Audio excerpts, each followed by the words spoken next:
Hello guys, welcome to my channel. As you can see in the picture today, we will start the story of What If Issei Had an Infinity Stones Part 1, In's POV. With one hand propping my head up on the desk, I continue to doodle in my notebook. I don't even know what I'm drawing, but it doesn't matter because the bell finally rings. I close my notebook and stuff it in my FC backpack, running out of the school building. The perks to being a senior in high school while being at the end of the year is that I barely get any homework. Hopping into my silver car, I start the engine and turn up the radio, but before I can put the car in drive, my phone rings. 23. Yo, Mom. What's up? My phone is hooked up to the Bluetooth in my car, so I can use the hands-free system. 4. NN, where are you? I put on my sunglasses as my mom asks her question. School parking lot. I didn't leave yet. Perfect. Could you get a present for your little cousin's birthday at the mall? I'll pay you back when you get home. Of course, my mom would forget to buy my cousin a present. She'll probably have me wrap it too. 32.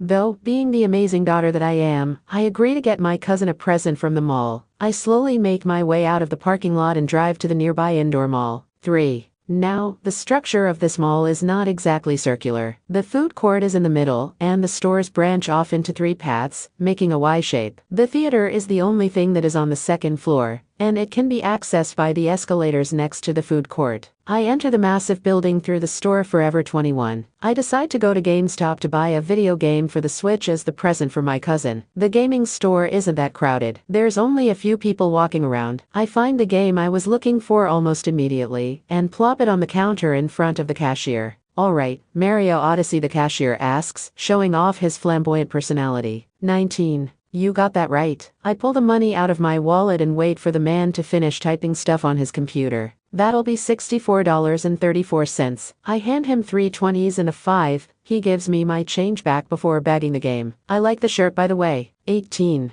I look down at my shirt. Thanos' Infinity Gauntlet shows off all 6 of the desired Infinity Stones from the Marvel franchise. The names of the stones are labeled on the sides of the gauntlet, 3 on each side. 2. 40. Have you seen the movie yet? I asked the cashier after I grab the game. The movie, Infinity War, just released a week ago, so I want to test him to see how much of a fan he is. Twice. The cashier smiles cockily, as if he was the most important human in the world. I roll my eyes and start to walk away, but right when I open the door I say to him, I've seen it 4 times. 80. I don't get to see the expression on the man's face, but I bet I would have died from laughing too hard. I decide to make my way to the food court and buy myself a cookie. I normally don't do this, but I feel like I should treat myself for almost getting through 4 years of high school. Just a couple of more weeks left, then I'm free. 9. I get a sugar cookie, and once the worker hands it to me, I'm attacked by one of my friends. I could tell it was her because she always jumps on my back as if she wants a piggyback ride. 1. Hazel, you scared me. I hold up my friend's leg by my hip with my free hand as Hazel pumps her fist in the air, declaring her victory. 53. Hazel hops off my back, much to my relief, and I give her a piece of my cookie. What's funny about Hazel is that her eyes are green. Her parents both had hazel eyes, so they thought the name would fit her. But nope, instead she possesses green eyes and long, blonde hair. I tease her about it sometimes. 24. What are you up to? Hazel asks as she chews on the piece off the cookie I gave her. I explain my situation to her and she understands, knowing my mom's tendency to forget to buy presents for birthdays. Are we still hanging out tonight? Did you pick out a movie? Hazel walks with a jump in her step, remembering about our plans for tonight. Yeah, why don't we just head over now? That way I won't have to come back to pick you up later. Hazel agrees to my suggestion, explaining that her parents left early for their trip to another country. She came to the mall to get a snack and a new GameCube controller since her old one broke yesterday. What movie? Hazel asks in a dramatic voice, making me laugh. 3. You'll have to wait and see. I walk with Hazel out of the mall and back to my car. We both hop in, and Hazel changes the radio to her favorite station. Believer by Imagine Dragons plays, making me smirk as I exit the parking lot. 32. I get us onto the expressway, and we cruise for about 10 minutes, until Hazel sees something in the side mirror next to her. In there seems to be a big dot in the sky behind us. 28. I look into my rearview mirror, not really believing what Hazel said, but sure enough, there's a big circular thing in the sky, and it seems to be getting bigger. I get over into the fast lane, trying to go faster and get to the next exit. The circular thing is getting bigger, but I still can't make out what it is. Suddenly, it zooms over the car and crashes into the road in front of us. 1. slamming on the brakes. I'm able to twist the car to the side before I crash into anyone else. The cars behind me don't crash into me either. Hazel and I get out, looking at the weird circle thing that crashed into the road. I also grab my personal backpack because it houses some of my valuables. At least the flying wheel didn't crash that close to us. It's a pretty good distance away, but close enough for us to see what it is. The road is completely crumbled around it, and cars are strewn everywhere. People are getting out of their vehicles to stare at the structure with curiosity and a bit of fear. Hazel, why does it look familiar? Seeing the structure still and up close strikes something in my memory, but I can't quite put a finger on it. It's made of some black metal, and is circular like a wheel. There is a big hole in the middle, making it resemble a donut. 13. I look at Hazel and she looks back, and then notices my shirt. Doesn't it look like? She didn't need to finish her question for me to understand she was referring to Thanos' spaceships. The ones his minions would drive in Infinity War. We need to run. I grab Hazel's arm and turn her around. She gets the message and we start running away from the spaceship. Other people start to understand as well and follow us. My only concern is what do we do when we reach the point on the expressway where there's moving cars? Well, that and whoever is in that spaceship. 3. My friend and I run all the way to the last exit we passed when the crowd of people stops running. Peering over the heads in the crowd, I can just make out two beings facing the mass of people. I think you are in the wrong place. This isn't the set for Infinity War. Someone from the crowd yells. They must be able to see the two beings clearly. But did they say something about Infinity War? 18. I don't have time to deal with you. Everyone here will endure salvation, after all. We came here for one reason, and one reason only. Everyone starts looking at each other in confusion. The person was definitely female, and her voice seemed to be projected so everyone can hear it. And for some reason, it sounds familiar to me. Where have I heard that voice before? I whisper to myself. Hazel snatches a glance at my shirt once again, but I don't get time to think about it. The people start parting the way for the woman, and when I see her my eyes widen. It's Carrie Coon dressed as Proxima Midnight. 21. Keeping in my inner fangirl, I also part the way for Carrie. Why she's here is a mystery to me. When she gets closer, I also notice that Terry Notary is behind her dressed as Cull Obsidian. I'm finding it extremely hard to contain my excitement. Hazel, it's Carrie and Terry. I grab Hazel's sleeve next to me and whisper shout in her ear. I try so hard not to jump up and down as they trudge closer. And, think about it, where did that spaceship come from, and why would they be here of all places? Something isn't right about this. Hazel's comment brings me back into reality. The way the two are acting, the spaceship, the way the crowd is just standing here, something seems off. No one even goes up to them to ask for an autograph. Yep, something is definitely up. Proxima slowly walks through the path the crowd made her. Every step she takes closer to me, I try to sink further into the crowd. Once she gets up to me, she surprisingly stops walking. She pauses for a moment and turns toward me. 35. Now I really try to back up and get further away from her, but she unfortunately notices. She reaches forward and grabs my arm, making everyone in the crowd gasp. She pulls me toward her, taking her spear and trapping me between it and her. I'm turned around so my back is to her, and I'm facing the crowd. 2. If anyone even speaks, I snap her neck. Proxima hisses. My heart thumps as I look at the crowd with pleading eyes. Proxima starts walking back in the direction of the fallen spaceship, and I do something I should have done earlier. I stomp my heel on the top of her foot. 6. Proxima lets go of me and yells in pain. I try to once again sprint away, but I run into what seems to be a brick wall. Cole looks down at me with empty eyes and leans down, picking me up and putting me over his shoulder. Hey, you better let her go. Everyone pauses and looks toward the voice. A man in the crowd has pulled a little gun out of his bag and is aiming right for Proxima. 8. Cull, get her to the ship. I'll deal with this. The Black Order member points her spear at the man, blocking the bullet that he shot at her. After the sound of the gun, everyone in the crowd goes into full panic mode. The guy with the gun takes on a blast of energy from Proxima's spear. He falls and doesn't get back up. 1. No, tears prickle at my eyes as I struggle to get out of Cull's grip. I kick, scream, and punch him, but it doesn't even annoy him. Suddenly, a thought of realization strikes me, and it causes me to kick and scream even harder. He could have had a family and a job, you monsters. 52. Cull's grip on me tightens, and we seem to be walking upward. We start walking level again, and I notice we must now be in the spaceship. It's exactly like it was in the movie. Proxima walks into the spaceship a little bit later, and Cull throws me in a cell, locking the door. Proxima takes the wheel, or handles, and I watch out the window as we zoom higher and higher into the atmosphere. Cole walks over to a shelf and takes out a clear, sparkly crystal. He pops it into a bowl by the steering handles Proxima is using. The crystal shoots forward outside, and my eyes widen when the crystal expands to create a portal. I wait for a couple minutes in the corner of my cell, trying to process all that is happening. I was driving home with my friend when a spaceship crashed into the expressway. Proxima Midnight and Cull Obsidian captured me and caused a panic on the expressway. Now that I think about it, I didn't see Hazel at all once Proxima grabbed my arm. Anyway, Cull made a portal appear, and now we're in space, probably going to Thanos' ship. 18. I only have a couple questions, and so I rack up the courage to ask the wife of Corvus. Why did you two kidnap me? 2. Proxima and Cull perk up at the question. Proxima is the one who answers, to no one's surprise. Because of our quest, Thanos will explain it further once we get there. Once he obtained the Infinity Gauntlet, it told him the location of the being, who knows the location of all the Infinity Stones. 4. My eyes widen for the millionth time today. What Proxima is basically saying is Thanos doesn't know the locations of some or all of the Infinity Stones. 7. Who told you this? I don't believe the gauntlet could tell Thanos itself, so maybe it was a voice or something. When Thanos put the gauntlet on, he immediately knew he had to start looking for the Infinity Stones. We ran into complications very fast. The stones weren't where we thought they were. Proxima pauses and looks at the stars, deciding to turn left. He peered into the gauntlet and it showed him pictures telling him that there is one person who knows the location of them all. The only problem was, they were in a different universe. The answer to that question just forms another one. How did you get to my universe? We went back to Nidavellir and had its single remaining occupant make us these crystals to transport us to other universes. Proxima takes one hand out of the controller and holds up one of the tiny crystals. They're made of broken shards of solid light and sprinkles of the hardest metal in the universe, otherwise known as vibranium.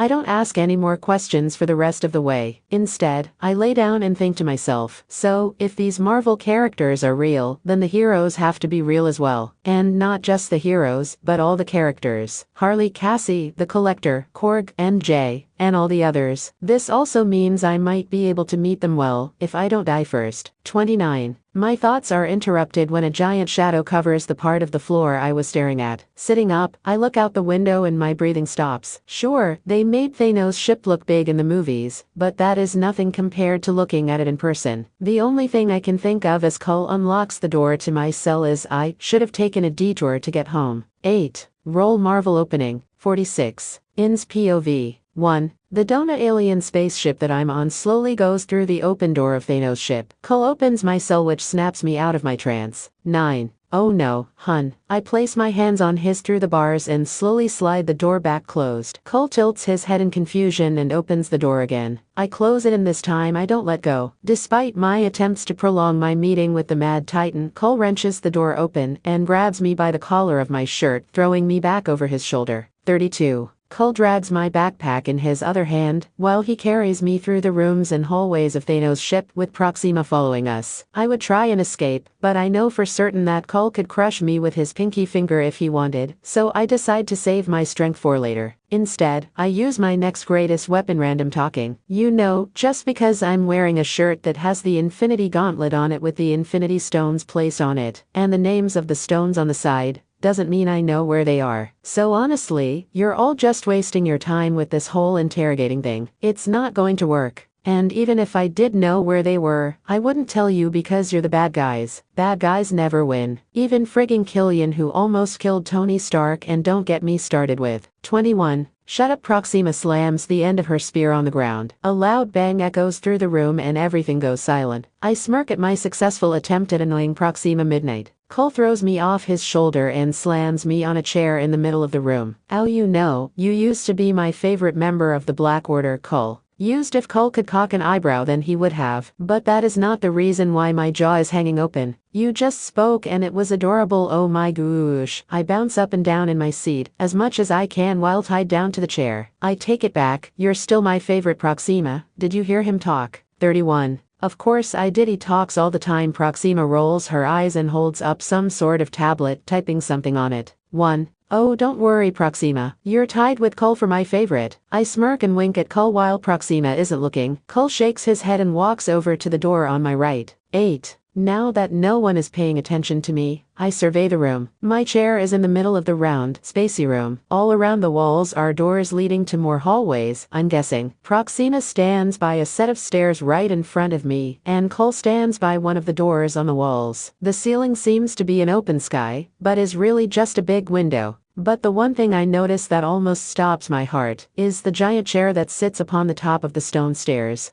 Why is this giving me a Harry Potter and the Order of the Phoenix vibe? Proxima and Cole only look at me weirdly for a moment before going back to doing their thing. 54. A couple long minutes later, the door that Cole was standing by opens. I crane my neck to try and look backward, but I can't see who entered the room. Well, until they walk into my line of sight. Unfortunately, the people that walk in are the 3 people I could go my whole life without meeting in person. Thanos walks up to his chair and sits in it. Corvus stands next to Proxima, and Ebony stands by me while levitating a giant metal box. So you're the human from the other universe that I was told about. Thanos leans forward and folds his hands in his lap, staring right at me. 12. My heart pounds out of my chest, and my palms become sweaty. If it wasn't for my situation, I'd think that I was crushing on someone. After all, I'm feeling the same symptoms. I shake my head to get back on track. Well, there's a lot of humans in my universe. I just so happened to be wearing this shirt when your minions walked by. 5. Minions. Why you? I cut Proxima off. Why do bad guys think every comment is an insult? It's an adjective, okay? I'm describing you. I roll my eyes, and Thanos laughs. At least someone here gets my humor, even if they are an evil supervillain who wants to kill half of the universe. 23. Well, that was quite amusing, but let's get down to business. Thanos unfolds his hands and leans back in his chair. If you give me the locations of the Infinity Stones, I'll let you go. 53. You know what, this isn't the 5th Harry Potter. It's more of that time when Ronan killed that one Xandarian in his execution hall. Why did he kill him again? Something about a peace treaty. Well, it wasn't that peaceful if you ask me. Oh crap, all the bonds wrap around me tighter, cutting off my blood flow and the air from getting into my lungs. I shakily look to my right and see Ebony clenching his fist and smiling. Ebony lets go and I gasp for air.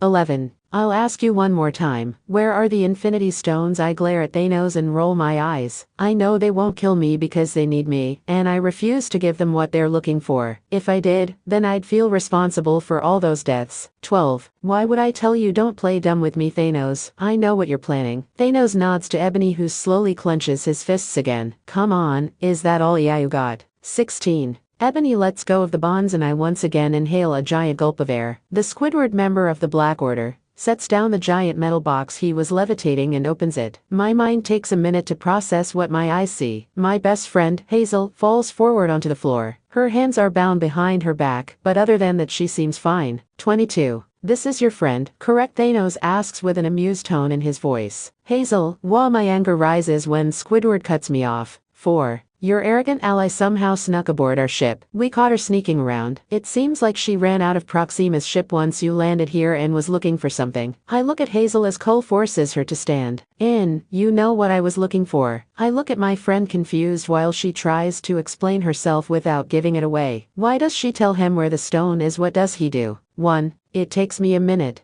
but I piece together what Hazel is saying. Thanos captures Gamora at some point to make her tell him where the Soul Stone is. He threatens Gamora with the death of Nebula in order to get her to reveal the location of the stone. Hazel was looking for Nebula. Oh, I get it. I wink at Hazel, and she smiles in relief. Our moment doesn't last long as Thanos slams his gauntlet on the arm of his chair. Enough, you will tell us the locations of the stones or I will kill your friend. Thanos points at Hazel, and I turn to her with wide eyes. Cole drags her over to the frame of the window where I notice a red button. They plan to throw her into space. Alright, I'll tell you. Hazel cuts me off. No, you won't. You are not saving me in order to sacrifice half of the universe. Our heroes do the same thing. We don't trade lives, you know. I can't choose the universe over you, my best friend. Tears run down my cheeks as I turn back to Thanos. The Power Stone is the one you need first. It's on. 13. I know you won't choose the universe over me. That's why I'm not giving you a choice. Hazel kicks the red button on the wall, and a huge gust of wind blows all the air out of the ship and into space. Everyone holds their ground until Cole pulls himself up, pressing the button again and closing the window. 38. I blow my HLHC hair out of my face and look out the window. A small silhouette of a person slowly floats away from the ship. My breathing becomes heavy, and it feels like someone is slowly placing stones on my chest. With every second, the weight gets heavier and it becomes harder to breathe. 17.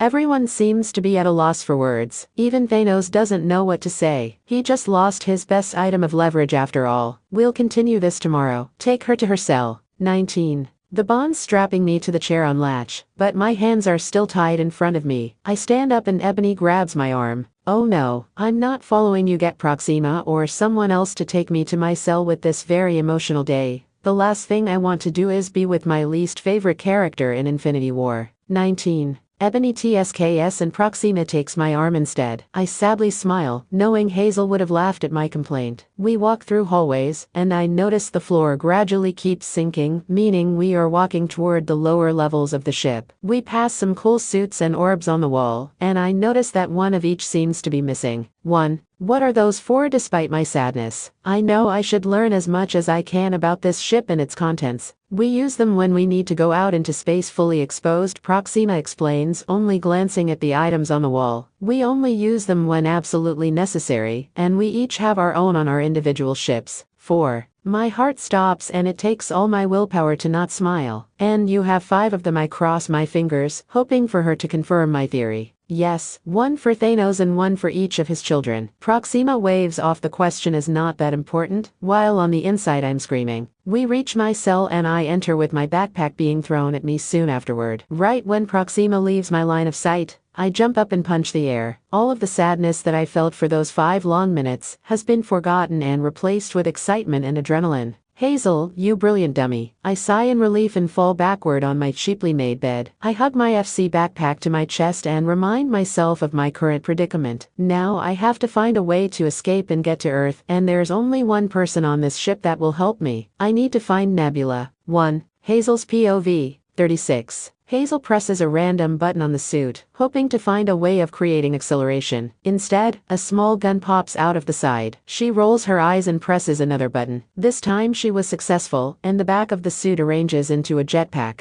1. It was honestly pure luck that she came across these suits back in Thanos' ship. She read what they were on a label by the rack of items, and she thought it'd be wise to put one on. She hid it underneath her clothes and put one of the orbs in her pocket. The suit is used for acceleration and warmth, while the orb is used to coat your form and allow you to breathe. Right when she pocketed the orb though, she heard footsteps coming toward her. She ran in the opposite direction only to run into Corvus Glaive, the man whose weapon gives him immortality as long as he's holding it. She turned around to find Ebony Maw there, smirking down at her. 1. But now, she flies through space hoping to find any sign of Earth. She needs to get to the Avengers and warn them about Thanos. Who knows what's happening right now, though. Maybe Ragnarok already happened, and Thor is heading to Earth along with everyone else. Hopefully In can buy them some time. Hazel didn't mean to scare her friend, but there was no other option. In was about to give away the Power Stone's location. She had to do something. After flying around for a couple minutes, Hazel passes a moon and sees a blue planet behind it. Excited for a minute, she thinks she found Earth, but as she gets closer she sees that it's not. There's no continents and it looks as if it's just one big city. She slows down when she enters the atmosphere and gradually lands on the sidewalk. Wait. I know this place. Hazel looks around and pieces together that she's on the planet Xandar. Many species of different aliens walk around the highly advanced planet. Giant buildings and fountains make the architecture look amazing. Shaking her head to get out of her daze, Hazel walks around and tries to find the building that houses the head of the Nova. She quickly finds it, mostly because it's the largest building in the planet, and it has a giant star symbol on it, and runs up the stairs. She jogs straight up to the front desk and pauses to catch her breath. I need to speak to Nova Prime. It's urgent and will affect the fate of the universe. Hazel is usually good at persuading people. She could honestly go up against Ebony Maw in a persuading competition. This time though, her skills don't show. Sorry, Nova Prime is quite busy at the moment. The desk man doesn't even look up at Hazel as he speaks. The blonde rolls her eyes and racks her brain to think of a way to put her thoughts into words. It's about the Power Stone. Someone is going to steal it and we need to act now. The desk man looks up, but he doesn't look convinced at all. On the contrary, he looks rather annoyed. And why should I believe you? Because she could be right.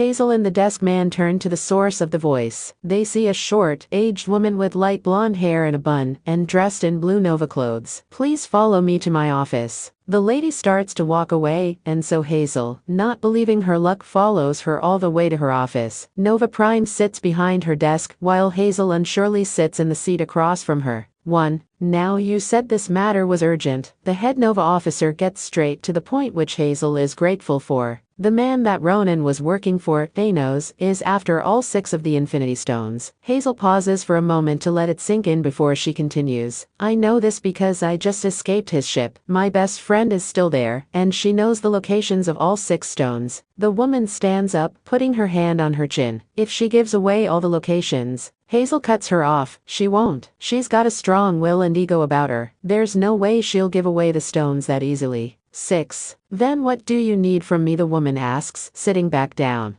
I came here to warn you, and I need a way to get to Earth. There are 2 stones there as we speak, and I need to warn them. What about the other 3 Infinity Stones? Hazel thinks for a minute, trying to remember where the rest of the stones are. Can you get in contact with Peter Quill and the Guardians of the Galaxy? In's POV. Ugh, why is everything sore? Did I have another workout session that I passed out in? Clank. Anyway, I had an amazing dream last night. I was being tortured by the Black Order. Wait, I guess it wasn't that amazing then, but it felt so real. 4. Creak. And when Ebony came out, I gave him a piece of my mind. It served him right. That Squidward makes the real Squidward. Something. Where was I going with this? Slam. And who is making all that noise? Can't they tell I'm trying to go back to sleep? The nerve of some people. You know what? I'm going to open my eyes and yell at them to go away. Can't you keep it down? I'm trying to. I cut myself off when I open my eyes and see that I'm still in a cell. That wasn't a dream. I get up and touch the clear wall of the cell in front of me. It ripples like a liquid, but when I push on it, it doesn't budge. Cool. Right after I said that, 2 people emerge from the shadows on the other side of the cell wall. One of them is the most annoying Black Order member. Not cool. I cross my arms and stare up at Ebony's face. I was trying to sleep. Oh, hello, Cull. I smile and wave at Cull, who surprisingly waves back. Ebony rolls his eyes and scans his hand on a pad on the wall. The scanner recognizes him, and the clear wall of my cell vanishes. I start walking away, but Cull throws me over his shoulder again.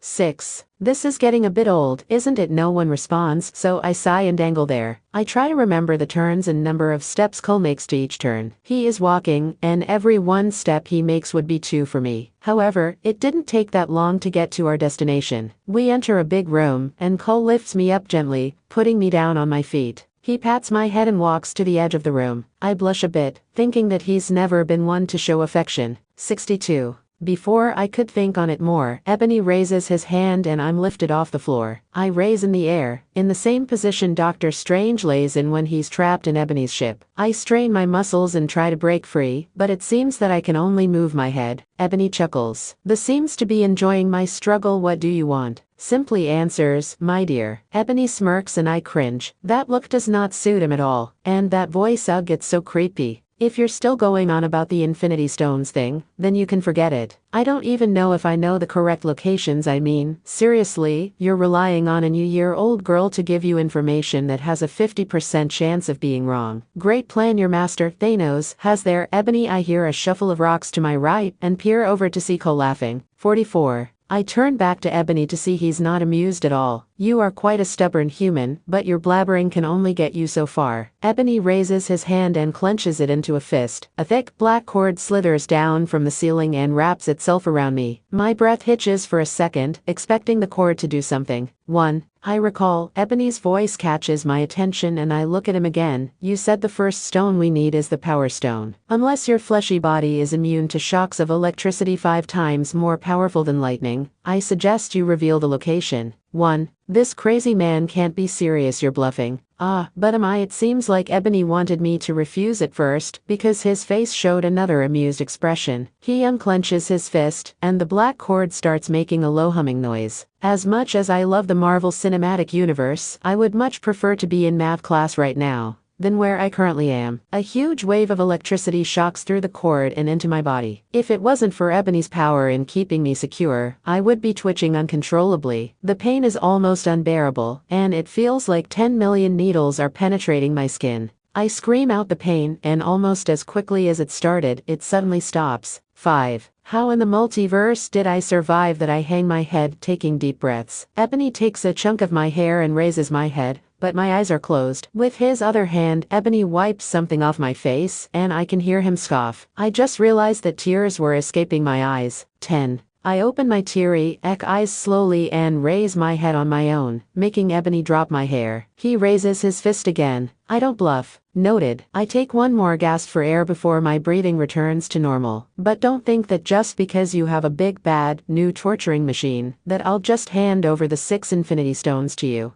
Ebony's expression hardens into annoyance. Thanos is going to save everyone. You are only a villain who's keeping the universe from having salvation. 33. He shocks me again, but it didn't last as long as it did the last time. My mouth is shut in a straight line to help hold in the pain. Once it's over, a thought occurs to me. Ebony, I have a question. I take a deep breath and look up at Squidward, and he cocks an eyebrow. I don't have time to answer any questions you have to ask, nor do I care. I knew this guy was evil, but I never thought he would say something as cold-hearted as that. Well, I was going to tell you the location of the Power Stone in exchange for just listening to my question. But, since you seem to be a stuck-up know-it-all, I don't think I will. This takes Ebony by surprise. Even Cole turns his head back toward us in curiosity. Fine. What is your question? Ebony lowers his fist, but keeps it clenched. Why does Thanos use the Infinity Stones to wipe out half of everything living? Why doesn't he just use them to make an infinite amount of resources? I ask, but Ebony's expression doesn't change. Instead, it seems like he's thinking about it very hard. 19.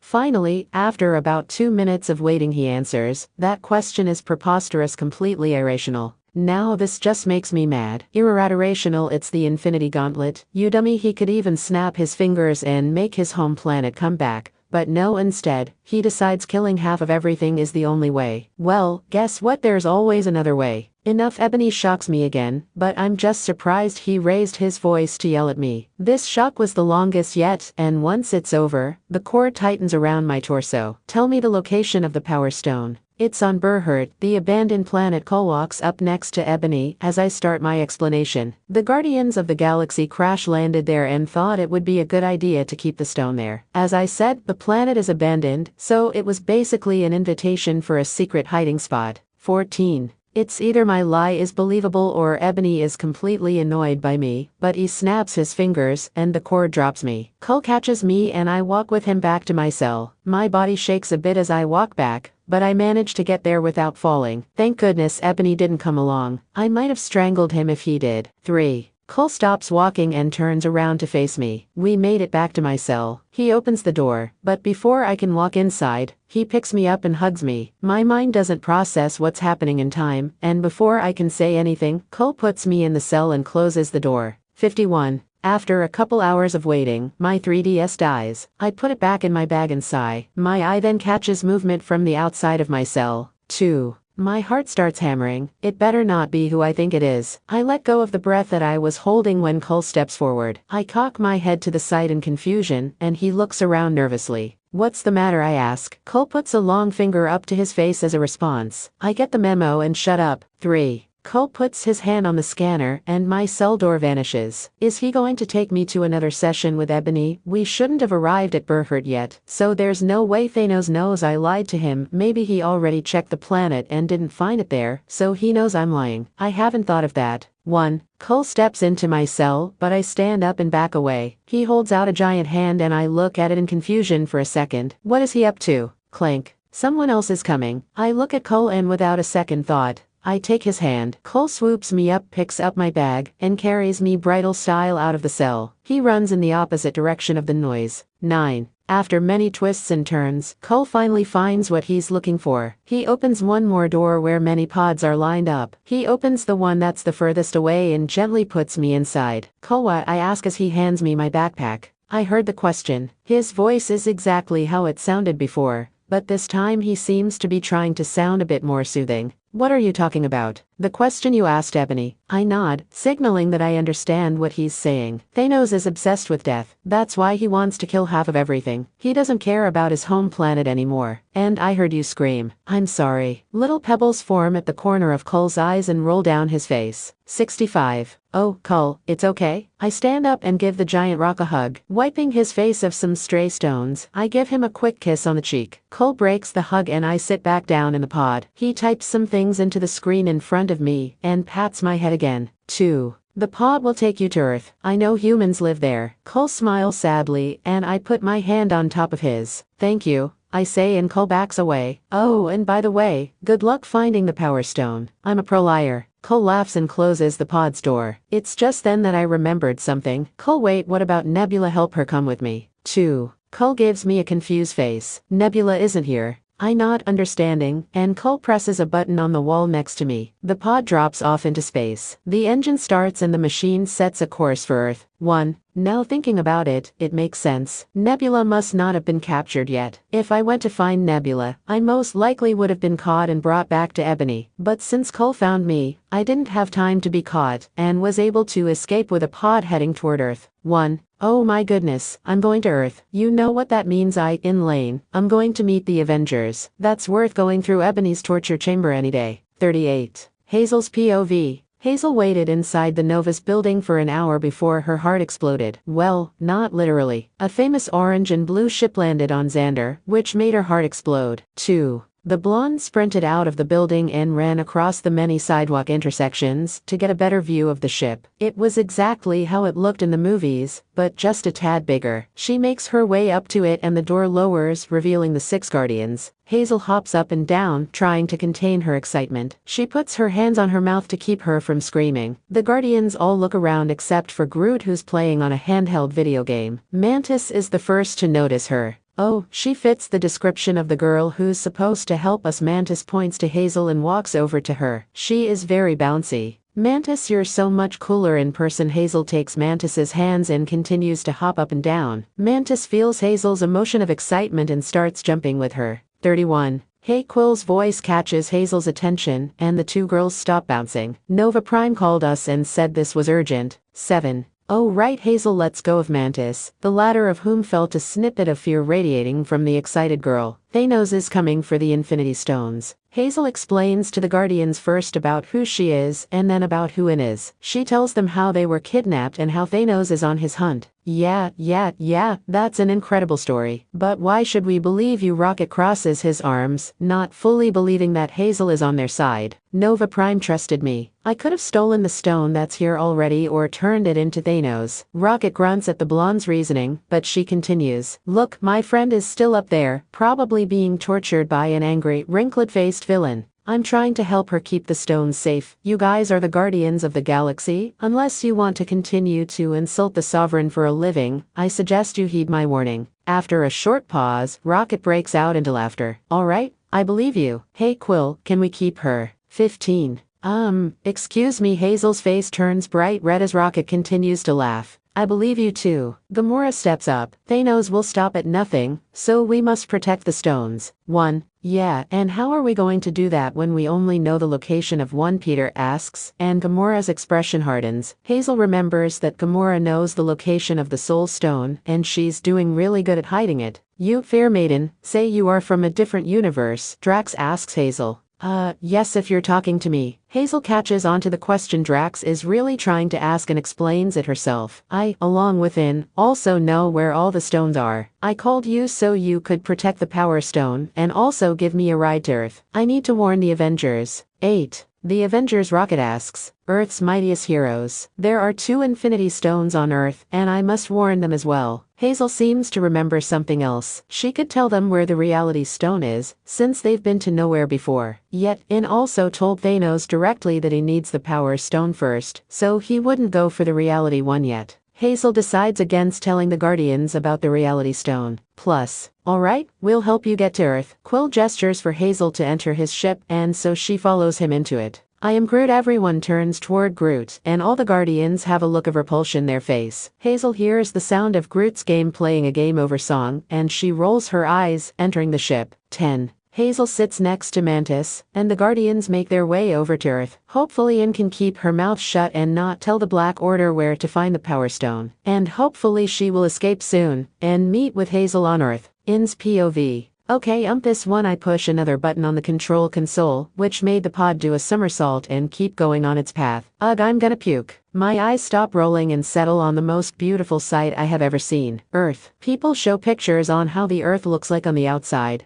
but that's nothing compared to the beauty that's spinning in front of me. The misty white of the atmosphere surrounds the globe, and I can just make out the different continents. Surrounding the void around the planet is billions of stars of all different sizes and brightness. 8. Home, I say just before the pod shakes. A red light flashes above me that reads entering atmosphere. I gasp and buckle myself into the seat of the pod. The pod gains speed as I get closer to the ground. It gets shakier as well. I don't think this pod was meant for the complexity of Earth's atmosphere. It looks like I'm about to hit the ocean, but the pod swerves, and I see land form below me. Something falls off the ceiling and I duck just in time to dodge it. Fire forms around the shell of my ride, and I pray that this pod has an airbag. Tall buildings and connecting roads form below me, and I hold my breath, bracing for impact. I make an X with my arms out of habit and squeeze my eyes shut. Wakanda forever. 126. My butt leaves my seat for a good 2 seconds as I crash into the ground. I open my eyes, but keep my arms tightly crossed and see I'm rolling very fast in some grassy area. A blur out my window seems to be getting closer, and I scream when my pod crashes into it, knocking the object over. My pod stops after the crash, and I get out with much difficulty. My eyes adjust and I see the thing I ran into was a tree. The poor plant is completely detached from the ground now that I ran into it. My breath quickens and I look around. I seem to be in Central Park, which is in New York. I let my breathing settle down for a second before I brush my HC hair out of my face. 1. So, if I'm in New York, then I'm in the hot spot for where most heroes live. Alright, let's think then. Who do I know that lives in New York at the beginning of Infinity War, wouldn't think I'm crazy, is currently a hero actively trying to protect the Earth, and who could help me? 14. Time skip. I can't believe I'm doing this. I am standing in front of the most magical door of the most magical building in the entire freaking world. This might not be a good idea, honestly. What am I going to do, walk in there and say something like, "Hey, your world is about to be taken over by a mad titan, who has a serious problem with overpopulation, and wants to kill half of everything living, have a good day now." That's stupid. 8. I don't even look presentable enough for this. My hair is messed up from the fall, and I can't seem to be able to tame it. My clothes are all dirty from being held hostage. I probably smell like garbage, and as a bonus my hands are all red from the stupid torture session with Ugly Face. I didn't even notice how bad my hands were until now. On the other hand, it took me forever to find this building. I couldn't remember what street it was on, so I had to look for landmarks. I actually passed it a couple of times because of all the enhancements on it, but I finally recognized the symbol on the big round window. 6. And now, here I am, standing in front of the door that leads to the location of one of my biggest idols. Yeah, no pressure. My calloused hands become sweaty, and my thumbs rub circles on my red, irritated palms, trying to calm myself. He's just another human being. Just explain to him what's going on, I think to myself. Alright, here it goes. Knock, knock, knock. No one answers. Maybe it's taking them a while to get to the door. No, something tells me that he is always punctual when it comes to answering the door. I'll just knock harder. Knock, knock, knock. And nothing. I've waited an entire 2 minutes and still nothing. Maybe he's not home. Well, there's no harm in waiting then. Ouch, I hold up my right hand and gasp. My thumb rubbed over the same callus too many times, causing it to open. Now that I'm looking at my hands more closely, they are starting to sting. When I pull up my sleeve to see the irritated skin continues all the way down both of my arms. Blisters are forming as well. This doesn't make any sense. Why did it take so long for these injuries to form? My desire to end the pain overpowers my curiosity. Without even thinking twice, I open the front door and gasp at the sight in front of me. The structure of the interior is a beautiful Victorian style blended with something I can't quite put my finger on. The place is huge, but my stinging arms brings me back out of my trance. I run to the right and push open the door only to find a long corridor. My heart hammers as I jog along it, peeking into rooms and hoping to find a bathroom. Finally, near the end of the corridor, is a bathroom. I turn on the faucet, my eyes pricking with tears at the sight of my arms. It looks like an awful sunburn that slowly fades away when it reaches my shoulder. 1. slowly washing my injured limbs. They eventually start to feel better. I bite my tongue, holding back a scream. I can feel beads of sweat roll down my face as I continue to stare at my deformed skin. Not the prettiest sight, but at least they feel better. I turn off the water and dry my arms, carefully dabbing the water away on the sensitive parts. I look around the drawers in the bathroom for any wraps or gauze, and finally find some pushed in the back of the sink drawer. I guess it makes sense why they wouldn't need band-aids if they can perform magic. Anyway, I wrap up my arms in the palms of my hands and pull a hoodie out of my backpack. I slip it on to protect my arms better. Right when I zip my backpack back up, I hear the front door open. Oh no, why now? I whisper and sneak out of the bathroom. Through the long corridor, I jump from door to door in case they appear out of nowhere and I need to hide. Fortunately, I didn't need to utilize the rooms as I made it to the end of the hallway. What I wasn't expecting was a sorcerer to turn around the corner right when I did. Oof, my face turns red as I look up at the magical Avenger. Oh, I'm sorry, no one was home and this is an emergency, and I have something very important I need to tell you, and as a plus, this place was extremely hard to find. 7. Geez, alright, just settle down, okay, Benedict Cumberbatch, I mean. Doctor Strange puts his hand on my mouth to shut me up, so I have to nod in response. Follow me. 21. The doctor lets go of me, and with a whoosh of his cape, leads me back to the main room. Now that my arms aren't hurting, I get to take in the glory of the mansion. It's just like how it looked in Infinity War, but somehow more cool looking. I guess the best way to explain it is that it's like seeing something up close versus in a telescope. In the telescope, you don't get the full picture, but being here in person just takes my breath away. I get to see every detail, every little crack in the wood up close. It's like being in museum or Hall of Fame. It's entrancing. So, who are you and why did you break into my house? Doctor Strange crosses his arms and hovers a centimeter above the ground. Not that he needed to rub it in my face that he's taller than me by half a foot, but it's probably to demonstrate his powers. But that's fine because I already know I don't want to mess with him. 21. Alright. It all started when I was driving to my house. I told the story of my adventure to Doctor Strange. Hopefully he won't think I'm crazy. I leave out the part about my injured arms because I don't want him to worry. He's got enough to think about, and I don't want to add on to his troubles. When I'm done, I also explain why I know of all the Infinity Stones. Throughout the story, he crosses his legs pretzel style out of habit, but still remaining the same height in the air. When I mention the Time Stone, his hands flinch more than normal. Well, then you are lucky to have escaped. They surely would have killed you, Doctor Strange says while closing his eyes, seeming to be deep in thought. Yeah, thanks for that reminder. I roll my eyes and steal a glance at the Eye of Agamotto necklace hanging from his neck. That's Hazel's favorite Infinity Stone. 2.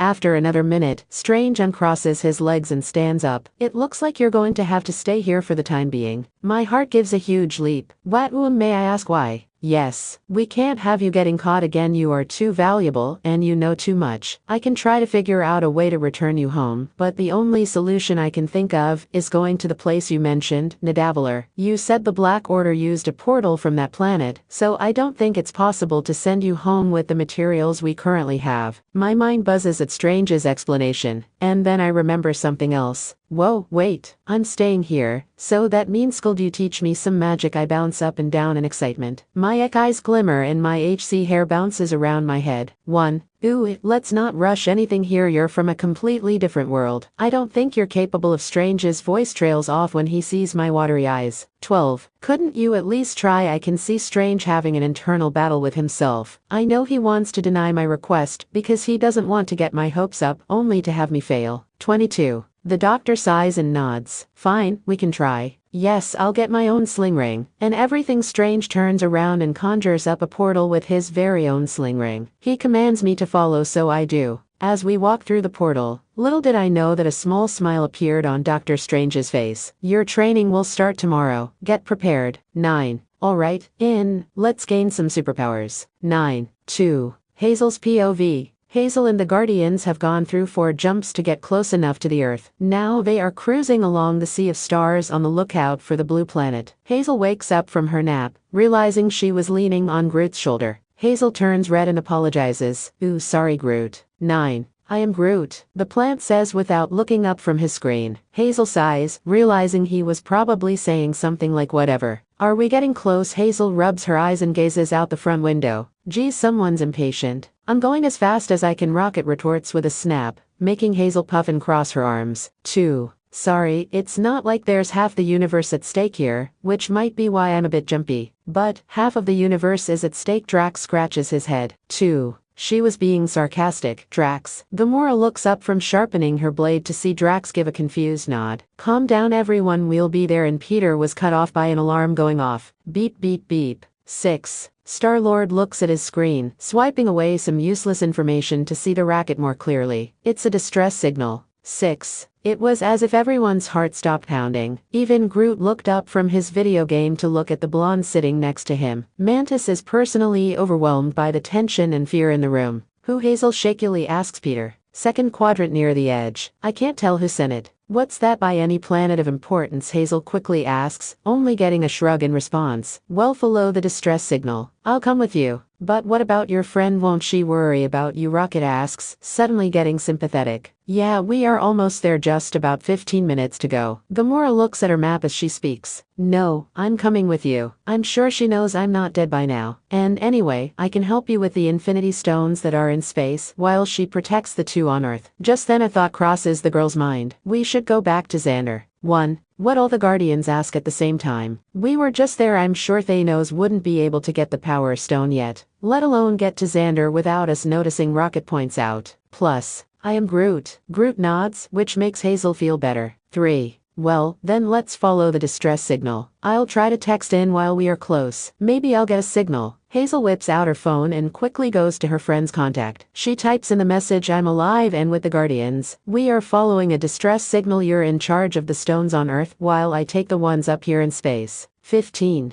Hazel clicks send and to her amazement, the message goes through. She lets out a sigh of relief. Alright, I notified her. Now, let's see what all the commotion is about. Such determination, it is very inspiring, Mantis comments, making Hazel blush. 3. Hopefully the distress signal isn't what Hazel is thinking, so she can get on her way back to Earth within. In's POV. Beep beep beep. Nuo 30 more minutes. Beep beep beep. Ugh, I spring up in my bed, almost falling off. Why do noises always have to wake me up, and where the heck am I? 2. The room looks very ancient, but in a good way. My little bed is across from the door. There's old-looking curtains on my little window, and a circular, red rug lays between the bed and the door. That's right, I'm in Doctor Strange's house. 3. I'm learning magic today. I need to get ready, I say in order to get myself motivated. I quickly get undressed and slip on the blue tunic the doctor gave me. I recall begging him to give me a blue one instead of the gray for beginners because, let's face it, I'm not going to be here long enough to become an advanced student. Thanos will find out I'm here soon.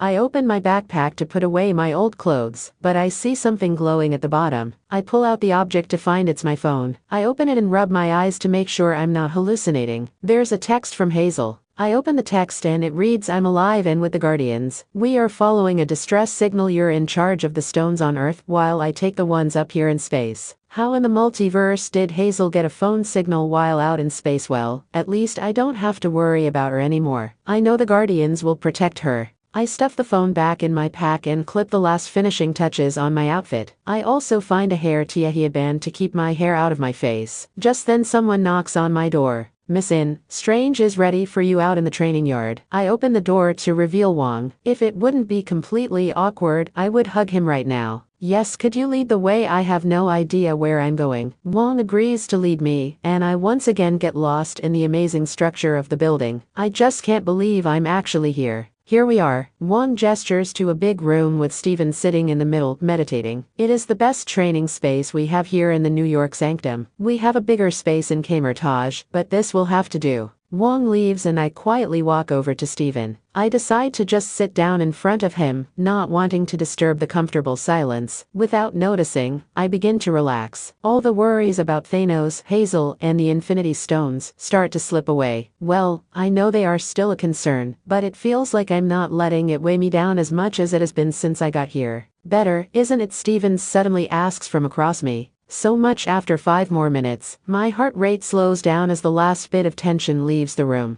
That took a lot longer than I thought. Steven stops meditating and opens his eyes, making contact with mine. You were really stressed out. Well, yeah. What would you expect? I say, making Steven smile. So, what are we learning today? 80. How to control your emotions with pinpoint accuracy. My mouth hangs open in disbelief. Steven just continues to smile, waiting for my reaction. 2.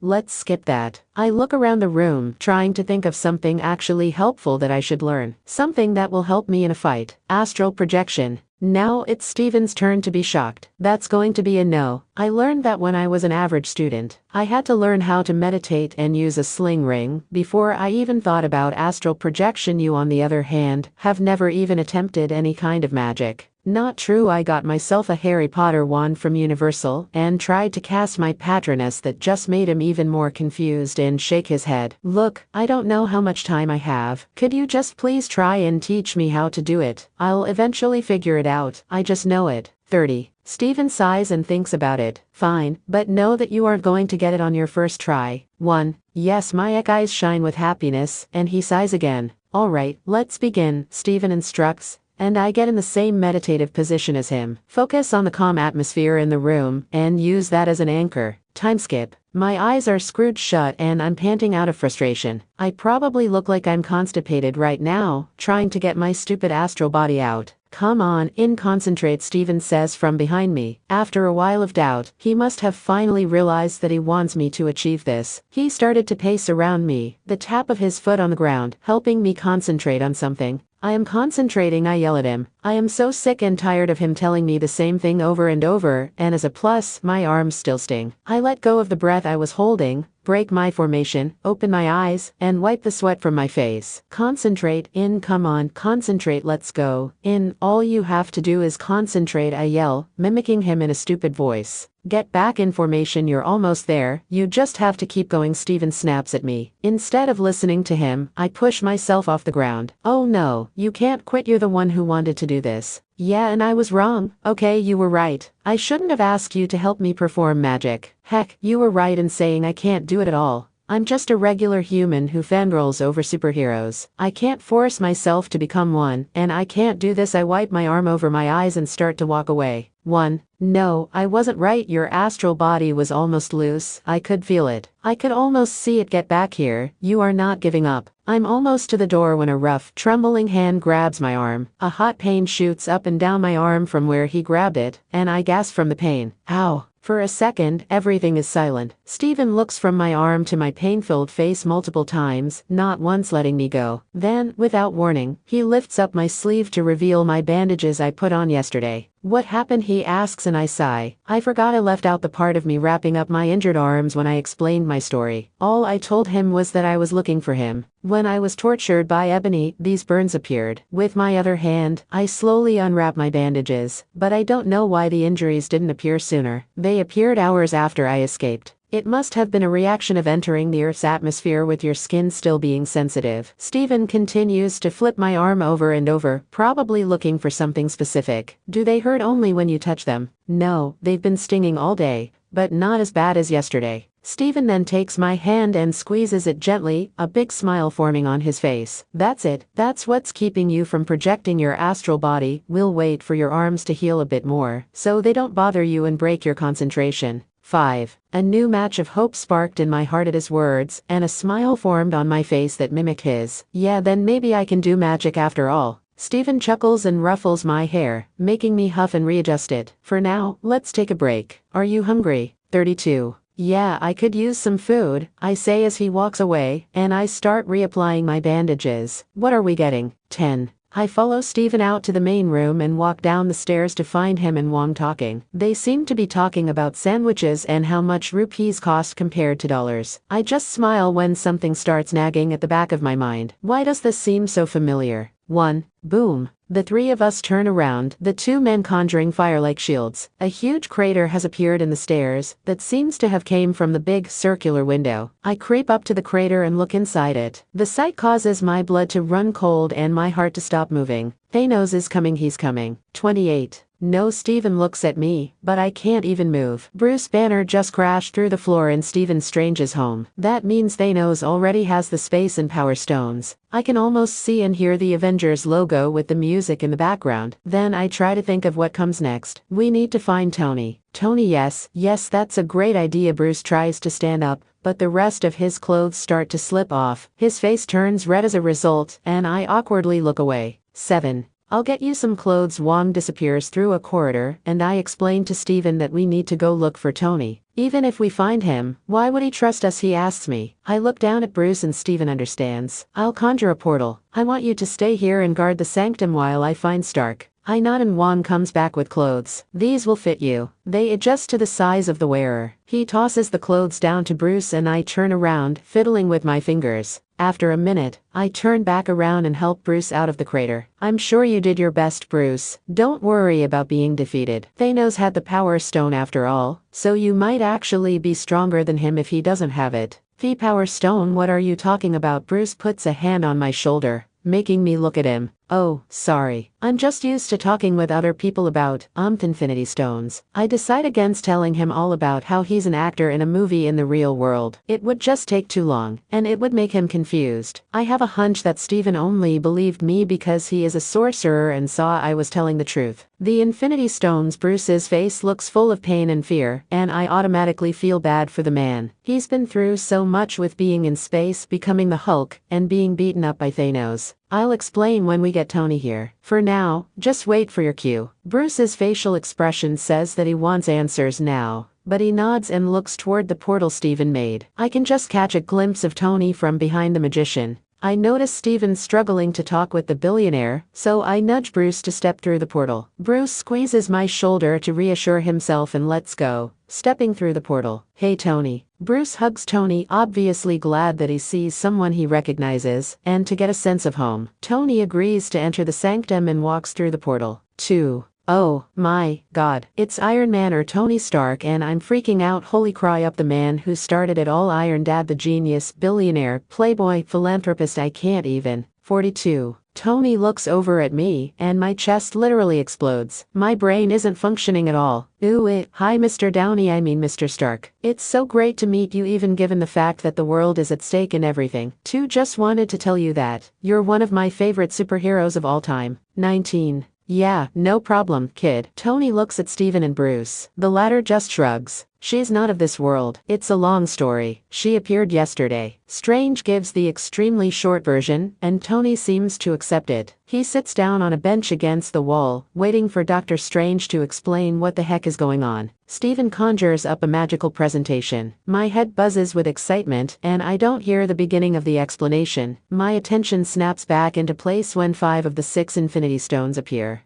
Oh, can I say it? I jump up next to Steven, who sighs and nods. He steps aside and I look at the projection in front of me. 1. Alright, so this one is power. I point to the purple stone. Reality, the red stone floats forward. Soul, the orange stone replaces the red one. Space, the blue one kicks the orange stone out of the way. That one was the Tesseract, by the way. 1. Mind, the yellow stone floats in front of me, which is what is in Vision's head, and also what was inside Loki's scepter. And time, I gesture towards Steven, and he opens the Eye of Agamotto. I stare at the glowing green stone and whisper, so epic. Tony also stares at the stone, seeming to be thinking about something. I'm guessing it's Thanos. Tell me his name again. Thanos. Bruce steps forward and Tony stands up. He's a plague Tony. He takes what he wants. He wipes out half of the population. He sent Loki the attack on New York. That's him. Tony nods, an expression of realization dawning on his face. This is it. He turns around and looks at the picture of the stones again. What's our timeline? No telling, Bruce says and follows Tony over to the cauldron of the cosmos. He's already got the power and space stones, and that makes him the most powerful being in the universe. But our biggest play is here with this stone, because we know where it is. Vision is somewhere with the Mind Stone, and we need to get him now. Yeah, that's not happening, Tony says, making Bruce's eyes go wide. He deserves some time off. He went offline, and there's no connecting with him. Well, is there anyone who could find him? Bruce asks, hoping there is someone. Tony scoffs and puts a hand on his forehead. Maybe Steve Rogers. Stephen Strange scoffs as well from behind me, and I snicker. Well, call him. I can't hold in my laugh at Bruce's lack of information and understanding. Everyone turns to me, so I decide to explain. The Avengers broke up, Bruce. Their toast Steve, and Tony fell hard. There are no more Avengers. Broke up like a band, like the Beatles. Bruce still can't wrap his head around the fact of his team being gone because of some disagreement. 10. The girl from a different world is right. We're on not speaking terms. Tony gestures toward me and I smile, but then I stop smiling when I remember how devastating Captain America Civil War was. My name is in, by the way, I add in quietly, but probably no one heard me. Trying to change the subject, Tony shakes his head. If Thanos needs all 6, then why don't we stick this one down a garbage disposal? Oh, no can do. A little laugh could be heard behind Steven's words. He is probably finding the thought of destroying the Time Stone hilarious. We promised to protect the Time Stone with our lives, and destroying the stone will make that segment in the universe even weaker, theoretically. Think about it, it's the Time Stone. Time needs a stone to have a basis and keep it balanced. Without the stone, time would be very fragile. No one seems to understand my reasoning, so I explain further. Time loops may happen occasionally. Time warps could appear and transport you to somewhere in the past or future. People wouldn't be able to live their daily lives in peace with the constant breaks in time messing with them. The Time Stone is probably the most important stone there is, and without it, chaos runs the world. 7. She's right. Steven looks at me with surprise and a bit of respect before continuing. Destroying the Time Stone will bring chaos hitherto undreamt of. Tony leans on the cauldron and laughs. Did you really just say hitherto undreamt of? 3. Are you really leaning on the cauldron of the cosmos? Steven retorts, obviously done with Tony messing around. The cloak of levitation smacks Tony's arm away from the pot. 5. Tony, listen to me. Bruce grabs Tony's attention again. Thor's gone. Thanos is coming. It doesn't matter who you're talking to or not. 19. I couldn't have said it any better myself. Finally, Tony understands the gravity of the situation. He scoffs again and takes out the flip phone Steve gave him at the end of Civil War, in case of an emergency like this. His thumb hovers above the call button. Before he presses it, he turns to Steven. Hey, Doc, you wouldn't happen to be moving your hair at the moment? Tony gestures to Steven with his phone hand, and all of us look toward the Sorcerer Supreme. Not at the moment. No, Steven stands perfectly still and looks up toward his forehead. I can tell he feels the strands of his bangs flow from side to side. 2. Screaming can be heard from outside, followed by loud crashes of what I'm guessing is cars. All 5 of us look at each other and Tony walks toward the door. He looks back at us before opening it. Not yet. This can't happen yet. It's all so fast. His minions can't have gotten here yet. This is too soon, I say as Tony steps outside. Have I changed nothing? Was this all predestined? Me being here seems to have only changed the order of dialogue and added some dialogue to some characters. All the events happen no matter what I do. 3. No, I can change it. I will change the ending. These people are my idols, my friends, my family. No one is dying, not while I'm here. 27. Because I have something Thanos doesn't. Friends and people worth fighting for. 3. I have heroes. In's POV. Right when Tony disappeared to the left, I followed him outside. I hear Steven, Wong, and even Bruce yell in protest, but that just makes me run faster. People are screaming and running all in one direction. Cars stop in the middle of the street, so their drivers can get out and run on foot. A couple of people trip and fall, but manage to get up and keep running. Dust clouds my vision, but I manage to find Tony turning the corner. I follow him, but the dust gets even worse. I shield my eyes with my arms when suddenly the wind starts going the other direction. I peek around my arms to find Steven winking at Tony and me, making me squeal. That was so cool, I say, fueling Steven's ego. The magician smirks, but it fades when he turns around and spots 2 aliens. 1. I gasp and shuffle behind Tony, hoping they didn't see me. The ugly one starts talking first. Greetings and rejoice, salvation is at hand. Our master will come to this world next to cleanse it and bring you joy. There is nothing to fear, for you are saved by the children of Thanos. 5. Yeah, I'm sorry, but Earth is closed today. I can't hold in my laugh at Tony's remark, but I manage to keep it quiet. 5. Stonekeeper, Ebony Maw redirects his attention to Doctor Strange. Does this chattering animal speak for you? Certainly not. I can speak for myself. Boom boom whoosh energy shields. Wong reveals shields too as Steven continues. You've stepped into a world that's not of your league. 8. That means get lost, Squidward. That's when I lose it. I clutch my stomach and stumble out from behind Tony, falling gradually on the floor. He just called you Squidward, ahahaha. I point a shaky finger at Ebony, which proves to be difficult because I'm laughing so hard. 5. Tony chuckles a bit too. You like that one, kid? 7. He helps me stand up and pats me on the shoulder, making me blush a bit. I look ahead at the 2 aliens and see Ebony smirking. I shudder visibly and Tony's grip on my shoulder tightens. Cole waves at me, and I give him a small wave back. 6. Tony turns to me and whispers, you know them. I sigh and respond, unfortunately. Squidward is named Ebony Ma, and the other one is Cull Obsidian. I escaped from them yesterday with Cull's help. Well then, it appears you wish to not cooperate. Very well. Ebony nods toward Cull and the big rock alien starts marching over toward us. Tony pats Bruce's back and says, "It's good to have you back, buddy." Bruce nods and looks at the floor, trying to concentrate. Yeah, it's great. Can you not talk to me for a second? I need to concentrate. Part of Bruce's neck turns green, but then fades away. Tony turns to him. Are you okay, man? I'm trying, but it won't come out. Bruce pants, trying to catch his breath while Tony looks at him dumbfounded. What? I don't know, we are kind of having a thing. Bruce scratches the back of his head, probably trying to think of the best way to explain it. Oh no, we don't have time for a thing. That's a thing right there. Tony puts one arm around Bruce's shoulder and points at Cull, who's still advancing. 3. Cull swings his giant metal wrecking bull mouthclamp thing, but one makes a huge magical shield. I stare in awe at the amount of magic being presented in front of me. The best thing is I can feel the wind rush by my ears from the magic. Steven turns to Bruce and starts to make a portal with his sling ring. If your green friend will not be joining us, then I suggest you leave. Bruce falls through the portal, and Steven turns to me. You too. What? But I can help. I take a step toward Steven, but he just pushes the portal toward me. I fall through it and land next to Bruce. Ow.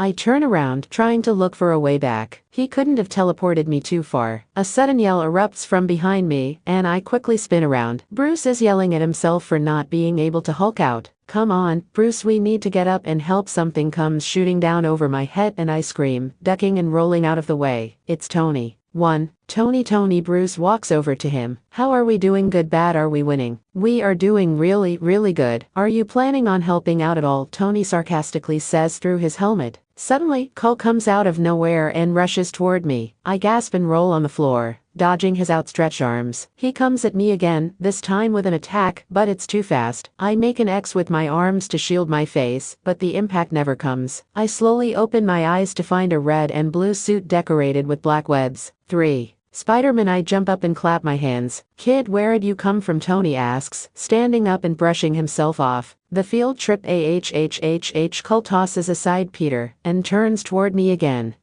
So what is this guy's problem, Mr. Stark? 4. Peter webs Cull's legs together and swings upward, kicking him in the jaw. I quickly stand up and get out of the way, standing behind a tree and peeking out the side. After thinking of the right words, Tony responds, he's from outer space, came to steal a necklace from a wizard, and wants to kidnap this girl from another world. 2. Peter turns toward me and I wave at him. Hi, I'm in. 6. Spider-Man salutes toward me, making me chuckle, and then he starts fighting Cull again. Suddenly, a red and blue blur shoots from over top of us. Kid, that's the wizard. Get on it, Iron Man says as he dodges a punch from Cull's weapon. On it, Spider-Man webs up 2 trees and is about to pull himself up, but I get a sudden idea. Wait, take me with you. I can help. I run over to Spider-Man, and he looks at me. He seems to be having an internal battle with himself, but he finally cracks. Fine. Make sure you hold on. I do as Peter instructs and hold on to his shoulders. Not wasting another second, Peter pulls us both into the air. 5. It's like everything I've ever imagined. My hair headband falls out of my hair when we make our first flip in the air, but I couldn't care less. Having my hair down just makes everything feel more real. My eyes widen every time Peter webs something and uses it to sling himself toward Doctor Strange. I yelp only a couple times when we do flips, and the first time made Peter laugh. There, I point toward a flying Steven with Ebony following right behind him. Watch out for the alien, he's not one to mess with. Thanks for the tip, and I'm going to throw you onto the wizard and I'll tackle the alien. My mind envisions what Peter just said. My eyes widen, but I don't have time to protest. Peter takes my hand and chucks me forward from over his shoulder. Oof, somehow, I have no idea how, Peter threw me past Ebony and onto Doctor Strange.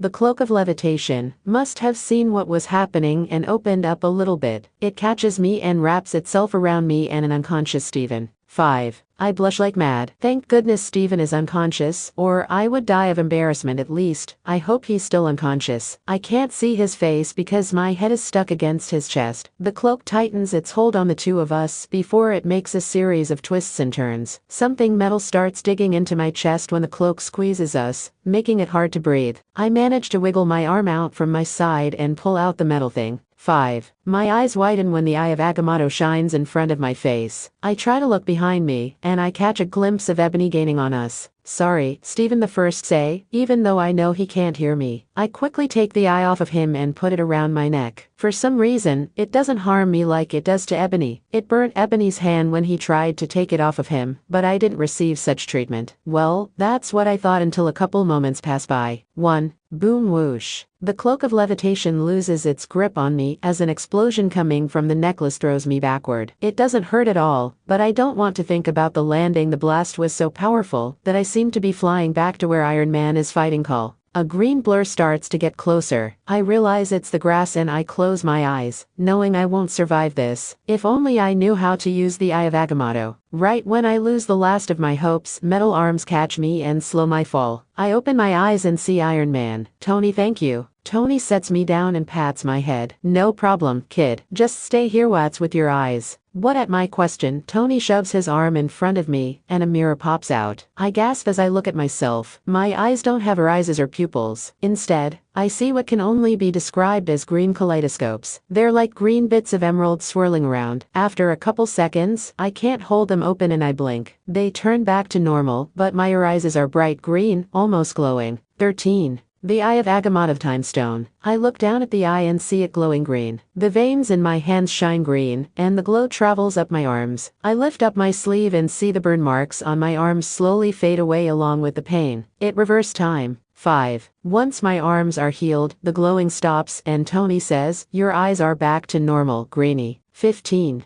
I laugh and cross my arms. Well, I have no idea what that was. At least my arms are healed. Oh, what happened to Cull? Tony gestures over to Wong. I invited him to my wedding for it. 5. I give Wong a thumbs up right before Iron Man flies away. Wong nods, but then turns around when we hear a loud crash. Well, isn't this just delightful? The girl who knows the locations of all the Infinity Stones possesses one herself. I shiver at Ebony's tone of voice and he notices. Wong stands in front of me protectively, but it seems Ebony is having none of that. Ebony makes the ground erupt and throws Wong down the street to the side. 3. I need help. I know I can't outrun Ebony on my own, but I don't know where the other 3 heroes are. If only I had time to look, and then I'd be able to run to them. That's it, the Time Stone. I make the hand gestures and try to open the eye, but nothing happens. I try again, but the eye remains closed. I start panicking, so I run. I run straight back and take the first left. I think Iron Man went this way. 5. He's not here, and another intersection appears. I don't know which way to go. Ebony is gaining on me extremely fast. If I choose the wrong way, then it's toast for me. I wish there was another way to stop time so I could look around. Oh my goodness, I'm stupid, I yell to myself. I can't believe I haven't thought of this before. Now that my arms aren't hurting, I can focus. Making sure the coast is clear, I close my eyes. I pay attention to my rapid breathing and footsteps. Nothing else matters but this. I feel everything that makes me human, my breathing, my muscles, my hair flowing, my sweat, the blood flowing through my body, my heartbeat. I separate that from what makes me in my goofiness, my favorite color, how I love the Avengers, my likes and dislikes, my favorite hobby and sport, my favorite music. I see 2 sides of me, the human side and the side that makes me unique, and I push them apart. I open my eyes. There's no wind and no noise. I gasp for breath because I was running so much, and I look down at my hands. I move them around to make sure they're mine, and sure enough, they are. And they're see-through.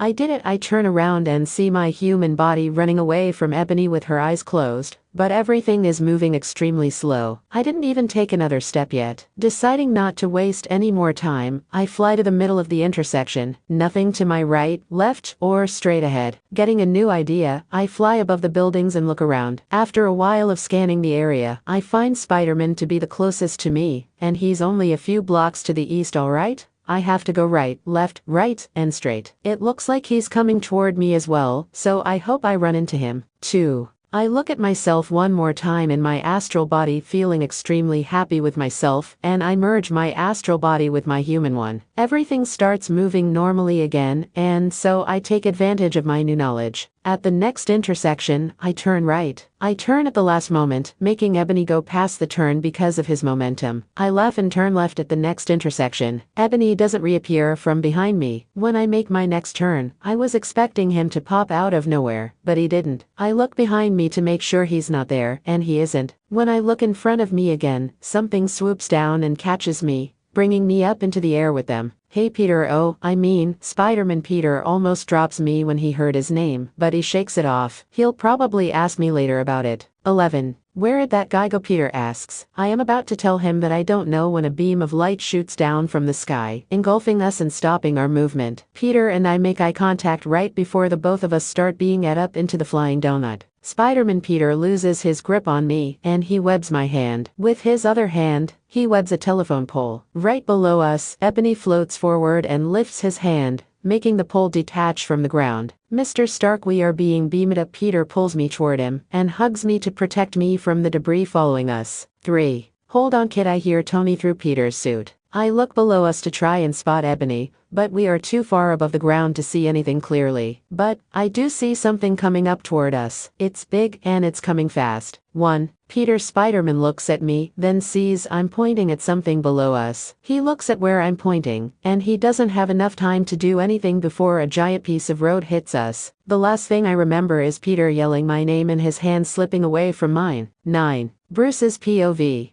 After seeing the giant ship fly away with 4 Avengers, which are Tony, the Spider Kid, the Wizard, and the girl, Bruce decides he needs to take matters into his own hands. He looks around a bit and finds the flip phone to contact Steve Rogers underneath a pile of rubble. 9. He bends down and dusts it off, opening it to see it still works like he hoped. Wong makes a portal from behind Bruce that leads to the New York sanctum. Where are you going? Bruce asks, thinking that Wong would stay around and help. Plus, the Sorcerer Supreme is gone. The sanctum remains unguarded. Wong steps through the portal and turns toward Bruce. What will you do? I'm going to make a phone call. Bruce shows Wong the phone in his hand and the sorcerer nods. Wong is about to close the portal when he spots something FC laying on the ground in the sanctum. Here, take this too. That girl from another world carried this around. It may be useful to you. Wong tosses the FC-colored backpack, and Bruce catches it. Bruce nods and Wong closes the portal. Now alone, Bruce opens the phone while shouldering the backpack. He clicks the call button and prays that Steve answers. Someone needs to get to Vision and protect him. Hazel's POV. The Guardians and Hazel all decided they've had enough of the tense atmosphere, so they started singing to Quill's jams. At first, Hazel didn't recognize any of the songs because she's more of a modern girl, but then she started making song requests, and everything was fine. Now that Quill has his new Zoom, he feels like the king of the world. 1. The next song that Hazel suggests is called The Rubber Band Man by Electric Six. Quill, Gamora, and Hazel sing along. Hey, y'all, prepare yourself for the Rubber Band Man. You've never heard a sound like the Rubber Band Man. You're bound to lose control when the rubber band starts to jam. Sing it, Drax. Quill yells, unaware that Drax is snoring away. Hazel laughs because she knows what's going on, making Gamora look over at Drax. Gamora smiles as well, seeing her sleeping companion. Rocket yawns, waking up from a nap he also took. Quill, why are we going out here again? It's a distress signal, Rocket. Someone could be dying. Gamora replies in an obvious tone. Hazel agrees with her, but doesn't want to think about the worst-case scenario, where Thanos has already gotten the Power Stone. Maybe this is some other distress signal. Yeah, I get that. But why are we doing it? Rocket scratches his back and rolls his eyes. Because we're nice, Quill says sternly, looking at his furry companion. He gets another idea though, and a smug look forms on his face. And maybe whoever we are saving will give us a little chili cheese for our efforts. Which isn't the point, Hazel and Gamora say at the same time. Which isn't the point. Quill ponders for a second whether or not he should say it. But if they don't pay up, then we loot his ship. Rocket finishes. Bingo. Quill laughs, but stops when he sees Gamora's judging glare. Hazel bends down and covers her mouth to hide her chuckle. 2.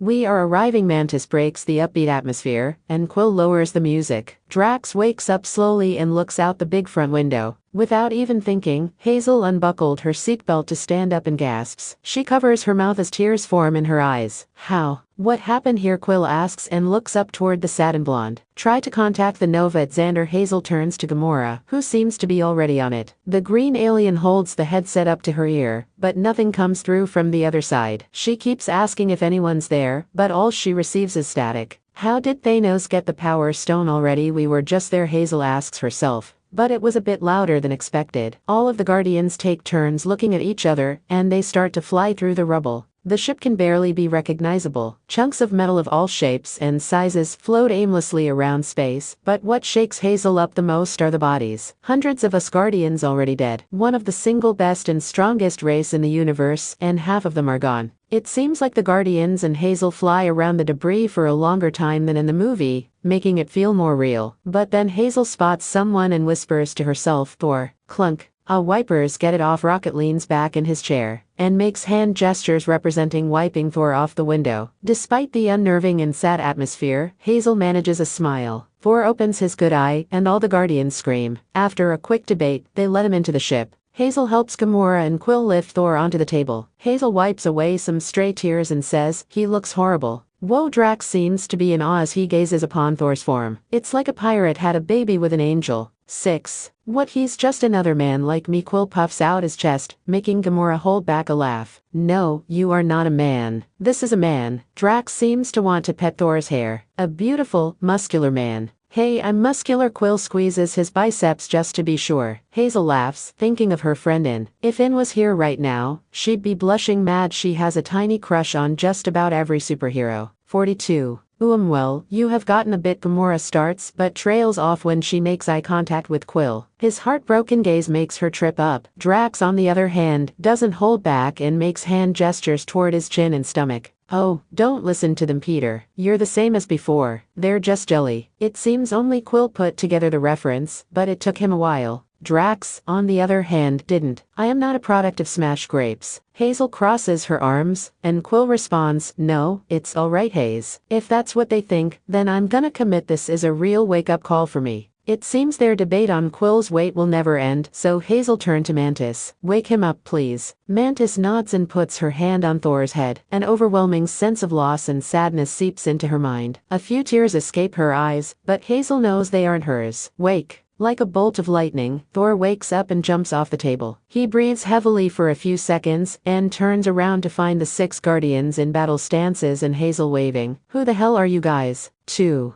That's a great way to say thank you, Quill says, not putting down his gun. After reassuring each other that they mean no harm, Thor sits down with a blanket and some soup. Hazel was a great help in the debate, explaining that he is one of the Avengers. Thor also seems to trust Hazel the most out of the group since she helped back him up. Thor also explained everything to the Guardians about what happened, all about Thanos and his 4 minions. But something was new in his explanation that caught Hazel's attention. Thor said that Thanos was also looking for a human girl named In. She escaped. Hazel thinks to herself as Gamora starts talking. The whole time I knew Thanos, he only ever had one goal. With all the Infinity Stones, he could do it with a snap of his fingers like this. Gamora snaps her fingers to demonstrate. You seem to know a whole lot about Thanos, Thor says in an annoyed tone, making Hazel shudder. Gamora is the daughter of Thanos, Drax says, and Thor stands up. Your father killed my brother. 6. Yeah, but for the record, she hates him as much as you do, if not then even more. Quill tenses up and gets ready to attack if necessary. Thor walks up to Gamora and breaks the tension by putting a hand on her shoulder. Families can be tough. Right before my father died, he told me that I had an evil sister who was coming to destroy my homeworld. So, I fought her and she took out my eye. But, here we still stand. 4. Well, since you put it that way, I had to watch my mom die, and then kill my own father, because he turned out to be an evil planet. That seems way harder than killing a sister. Plus, I came out with both my eyes, so at the beginning of Quill's rant, Thor turns to him and sips his soup loudly, not really listening.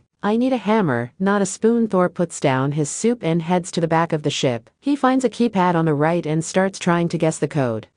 4 digits maybe, a birthday. Rocket clears his throat. And what do you think you're doing? I'm taking your pod, Thor says without looking up from the screen. In all honesty, Hazel thinks all this talking is just wasting time. Thor needs to get to Nidavellir and make his axe. This time, it's Quill who clears his throat, but to make his voice deeper. No, you are not. This catches Thor's attention, and he turns to Quill, who continues. You are not taking out pod today, sir. Are you mocking me? Thor walks right in front of Quill, closing the space between the two. Since Quill is shorter, he backs down only for a couple steps. Are you mocking? Hazel cuts Quill off, knowing where this petty fight is going. Would you guys stop it? Thank you. She takes a deep breath and continues. Now, as we know, Thanos has 2 Infinity Stones, making him the most powerful being in the universe. We can't defeat him without the proper tools. Thor, would you like to explain where you're going with their pod? Thor and Quill glare at Hazel for interrupting their fight, but they don't continue it. Of course I'll explain. I'm going to Nidavellir to make a Thanos killing weapon. Whoa, wait, Nidavellir is a real place. I thought that place was a legend. They make the most powerful weapons in the universe. I'd very much like to go there, please, Rocket says, not being able to keep quiet any longer. The talking rabbit is correct and seems to be the smartest among you along with the green-eyed human. Would you two like to join me on my quest to Nidavellir? Hazel and Rocket both yell yes at the same time. Great, then we can hurry to the collector on Nowhere. 6. Thor, why would you go to Nowhere? Gamora asks, probably already knowing the answer. Because the reality stone has been safely hidden away with the collector for years. Thanos already has the power and space stones. The power stone he got when he destroyed Xandar today. The space stone was taken from me. The time and mind stones are safe on Earth with the Avengers. As for the soul stone, well, no one knows where that is. No one's ever even seen it, therefore, Thanos is heading to Nowhere for the reality stone. Thor explains and Gamora tenses when she hears about the soul stone. Quill turns to Hazel, an angry expression on his face. You knew about this. This is all your fault. He grabs her by the shoulders and pushed her against the wall. What, Quill? I don't know. You drove us away from Xandar. You said you needed to get to Earth, but that was just a distraction. WWE could have saved them. Quill squeezes his eyes shut, trying to keep himself from crying. It fails miserably. Quill, I'm sorry. I'm so sorry. I never meant for them to get hurt, I swear.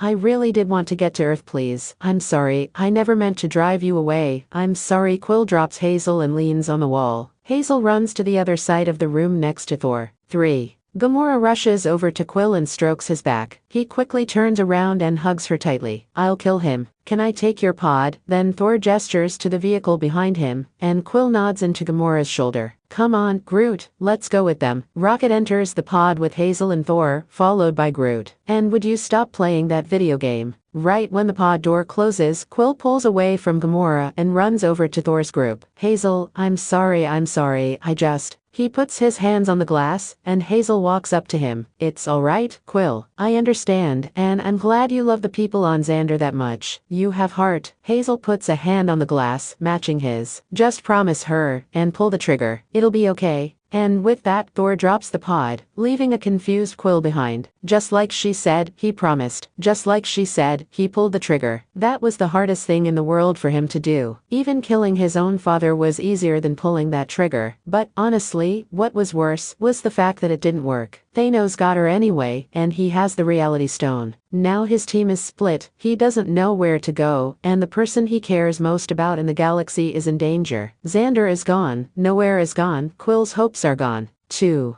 On the other hand, Vision and Wanda had to postpone their marriage discussion. After an epic fight, Wanda and Vision were saved by the Captain himself, along with Black Widow and Falcon. They went to Rhodes for a safe place to discuss things. Out of the shadows, Bruce Banner emerges. He carries nothing but a FC backpack. Natasha was the most taken away. Setting aside emotions, the team discusses what to do. Steve refuses to kill Vision, as does Wanda. The only person who seems up to sacrificing him is Vision himself, but we don't trade lives. 10. Steve knows of a place they can go to get the stone out of Vision's head. On the plane ride there, Steve asks Bruce what the backpack is for. He tells him he got it from a girl named In who's from a different world. He also tells him that she was kidnapped for the second time by Thanos' minions. In Wakanda, the team greets King T'Challa. He takes them to the lab where they discuss with the head scientist about the surgery. Shuri, the head scientist and the king's sister, explains that she can do it, but needs time. Everyone agrees to the plan, not only because it would save everyone, but it would save Vision too. 4. We don't trade lives. Every life has value. And that's Thanos' flaw. That's what he doesn't understand. But our heroes understand it. They prove to understand it. And no matter what, they will keep fighting for each individual person. Hazel's POV. The Guardians and Hazel all decided they've had enough of the tense atmosphere, so they started singing to Quill's jams. At first, Hazel didn't recognize any of the songs because she's more of a modern girl, but then she started making song requests, and everything was fine. Now that Quill has his new Zoom, he feels like the king of the world. 1. The next song that Hazel suggests is called The Rubber Band Man by Electric Six. Quill, Gamora, and Hazel sing along. Hey, y'all, prepare yourself for the Rubber Band Man. You've never heard a sound like the Rubber Band Man. You're bound to lose control when the rubber band starts to jam. Sing it, Drax, Quill yells, unaware that Drax is snoring away. Hazel laughs because she knows what's going on, making Gamora look over at Drax. Gamora smiles as well, seeing her sleeping companion. Rocket yawns, waking up from a nap he also took. Quill, why are we going out here again? It's a distress signal, Rocket. Someone could be dying. Gamora replies in an obvious tone. Hazel agrees with her, but doesn't want to think about the worst-case scenario, where Thanos has already gotten the Power Stone. Maybe this is some other distress signal. Yeah, I get that. But why are we doing it? Rocket scratches his back and rolls his eyes. Because we're nice, Quill says sternly, looking at his furry companion. He gets another idea though, and a smug look forms on his face. And maybe whoever we are saving will give us a little chili cheese for our efforts. Which isn't the point, Hazel and Gamora say at the same time. Which isn't the point. Quill ponders for a second whether or not he should say it. But if they don't pay up, then we loot his ship. Rocket finishes. Bingo. Quill laughs, but stops when he sees Gamora's judging glare. Hazel bends down and covers her mouth to hide her chuckle. 2.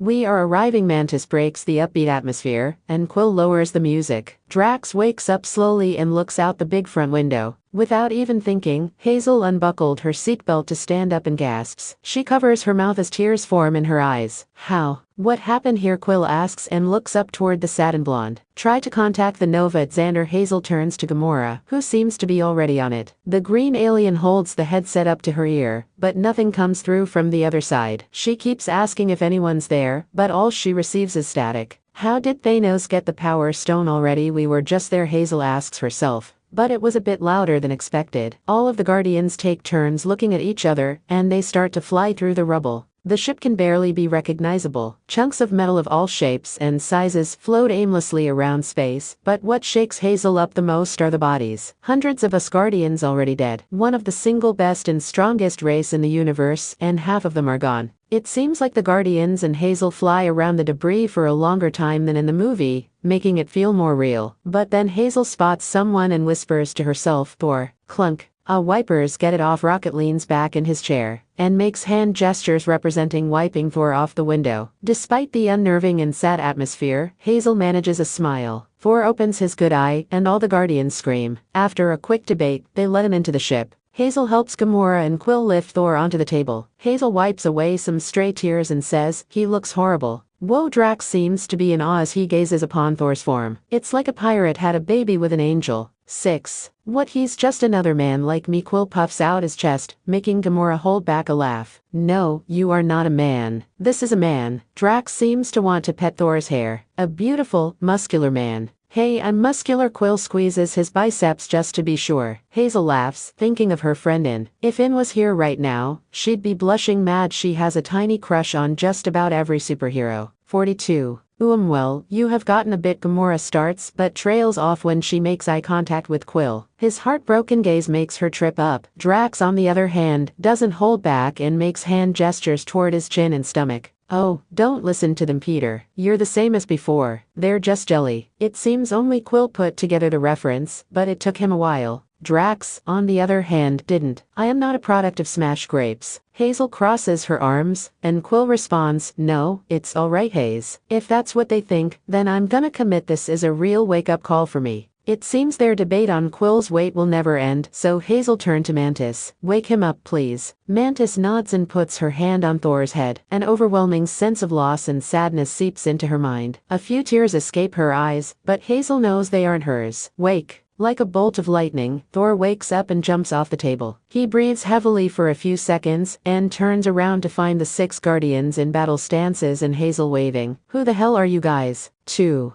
That's a great way to say thank you, Quill says, not putting down his gun. After reassuring each other that they mean no harm, Thor sits down with a blanket and some soup. Hazel was a great help in the debate, explaining that he is one of the Avengers. Thor also seems to trust Hazel the most out of the group since she helped back him up. Thor also explained everything to the Guardians about what happened, all about Thanos and his 4 minions. But something was new in his explanation that caught Hazel's attention. Thor said that Thanos was also looking for a human girl named In. She escaped. Hazel thinks to herself as Gamora starts talking. The whole time I knew Thanos, he only ever had one goal. With all the Infinity Stones, he could do it with a snap of his fingers like this. Gamora snaps her fingers to demonstrate. You seem to know a whole lot about Thanos, Thor says in an annoyed tone, making Hazel shudder. Gamora is the daughter of Thanos, Drax says, and Thor stands up. Your father killed my brother. 6. Yeah, but for the record, she hates him as much as you do, if not then even more. Quill tenses up and gets ready to attack if necessary. Thor walks up to Gamora and breaks the tension by putting a hand on her shoulder. Families can be tough. Right before my father died, he told me that I had an evil sister who was coming to destroy my homeworld. So, I fought her and she took out my eye. But, here we still stand. 4. Well, since you put it that way, I had to watch my mom die, and then kill my own father,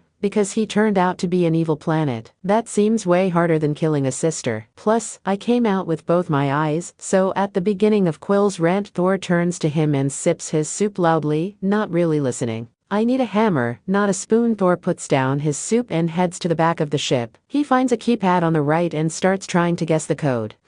4 digits maybe, a birthday. Rocket clears his throat. And what do you think you're doing? I'm taking your pod, Thor says without looking up from the screen. In all honesty, Hazel thinks all this talking is just wasting time. Thor needs to get to Nidavellir and make his axe. This time, it's Quill who clears his throat, but to make his voice deeper. No, you are not. This catches Thor's attention, and he turns to Quill, who continues. You are not taking out pod today, sir. Are you mocking me? Thor walks right in front of Quill, closing the space between the two. Since Quill is shorter, he backs down only for a couple steps. Are you mocking? Hazel cuts Quill off, knowing where this petty fight is going. Would you guys stop it? Thank you. She takes a deep breath and continues. Now, as we know, Thanos has 2 Infinity Stones, making him the most powerful being in the universe. We can't defeat him without the proper tools. Thor, would you like to explain where you're going with their pod? Thor and Quill glare at Hazel for interrupting their fight, but they don't continue it. Of course I'll explain. I'm going to Nidavellir to make a Thanos-killing weapon. Whoa, wait, Nidavellir is a real place? I thought that place was a legend. They make the most powerful weapons in the universe. I'd very much like to go there, please, Rocket says, not being able to keep quiet any longer. The talking rabbit is correct and seems to be the smartest among you, along with the greeny human. Would you two like to join me on my quest to Nidavellir? Hazel and Rocket both yell yes at the same time. Great, then we can hurry to the collector on Nowhere. 6. Thor, why would you go to Nowhere? Gamora asks, probably already knowing the answer. Because the reality stone has been safely hidden away with the collector for years. Thanos already has the power and space stones. The power stone he got when he destroyed Xandar today. The space stone was taken from me. The time and mind stones are safe on Earth with the Avengers. As for the soul stone, well, no one knows where that is. No one's ever even seen it. Therefore, Thanos is heading to Nowhere for the reality stone. Thor explains and Gamora tenses when she hears about the soul stone. Quill turns to Hazel, an angry expression on his face. You knew about this. This is all your fault. He grabs her by the shoulders and pushed her against the wall. What, Quill? I don't know. You drove us away from Xandar. You said you needed to get to Earth, but that was just a distraction. WWE could have saved them. Quill squeezes his eyes shut, trying to keep himself from crying. It fails miserably. Quill, I'm sorry. I'm so sorry. I never meant for them to get hurt, I swear.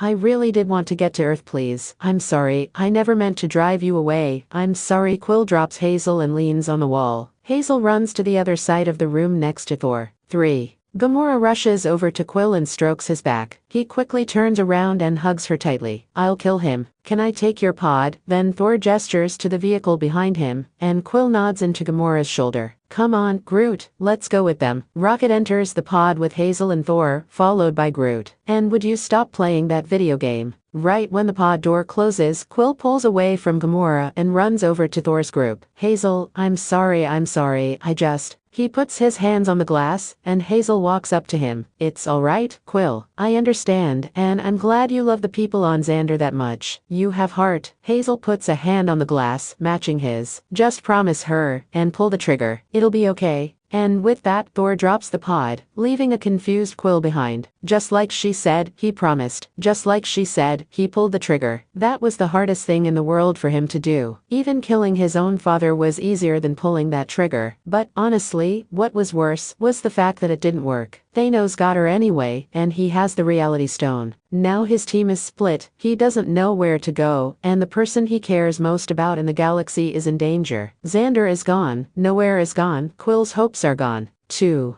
On the other hand, Vision and Wanda had to postpone their marriage discussion. After an epic fight, Wanda and Vision were saved by the Captain himself, along with Black Widow and Falcon. They went to Rhodes for a safe place to discuss things. Out of the shadows, Bruce Banner emerges. He carries nothing but a FC backpack. Natasha was the most taken away. Setting aside emotions, the team discusses what to do. Steve refuses to kill Vision, as does Wanda. The only person who seems up to sacrificing him is Vision himself. But we don't trade lives. 10. Steve knows of a place they can go to get the stone out of Vision's head. On the plane ride there, Steve asks Bruce what the backpack is for. He tells him he got it from a girl named In who's from a different world. He also tells him that she was kidnapped for the second time by Thanos' minions. In Wakanda, the team greets King T'Challa. He takes them to the lab where they discuss with the head scientist about the surgery. Shuri, the head scientist and the king's sister, explains that she can do it, but needs time. Everyone agrees to the plan, not only because it would save everyone, but it would save Vision too. 4. We don't trade lives. Every life has value. And that's Thanos' flaw. That's what he doesn't understand. But our heroes understand it. They prove to understand it. And no matter what, they will keep fighting for each individual person. Thanks for watching my video. Don't forget to like, share, subscribe and comment below your favorite part. Don't forget to support author and his story link in the description. Sayonara, see you in the next video.